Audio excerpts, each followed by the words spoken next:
நம்ம எந்த விசேஷமாக இருந்தாலும் பார்த்திங்கன்னா பிள்ளையாரில் தான் ஸ்டார்ட் பண்ணுவோம். நாங்கள் அப்படி தான் வெடியில் எங்கள் குலதெய்வம் பிள்ளையாருங்கிற வாசி வெடியை கூட நாங்கள் பிள்ளையார்லேருந்து ஸ்டார்ட் பண்ணுறோம். ஃபஸ்ட்டு பார்த்திங்கன்னா இந்த பிள்ளையார் வெடி, அப்புறம் பார்த்திங்கன்னா சடபுடா இல்லாத தீபாவளியாக சூப்பராக இருக்கும். ஃபஸ்ட்டு காலையில் குளிச்சு முடிச்சோன்னு பார்த்திங்கன்னா இந்த சடபுடா வச்சுட்டு தான் ட்ரெஸ்ஸே போடணும், புது ட்ரெஸ்ஸை. அப்புறம் பார்த்திங்கன்னா இந்த கோல்டன் வெடி, இந்த பிள்ளையார் வெடியே பார்த்திங்கன்னா 4-5 வாங்கியிருக்கோம். அடுத்தது பார்த்திங்கன்னா கம்பி மத்தாப்பு, அதுக்கப்புறம் சுக்கி.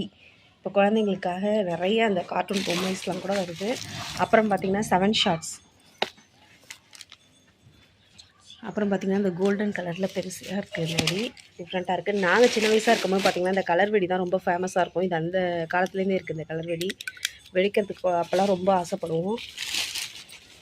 ராக்கெட்டு நாங்கள் வாங்கின கலெக்ஷன்ஸ் தான். நீங்கள் என்னென்ன வாங்கினீங்க? மறக்காமல் இந்த வருஷம் என்ன நியூ மாடலுங்கிறதையும் கமெண்ட் பாக்ஸில் சொல்லுங்கள். இந்த வீடியோ பிடிச்சிருந்தா மறக்காமல் நம்ம சேனலை லைக் பண்ணி சப்ஸ்கிரைப் பண்ணுங்கள்.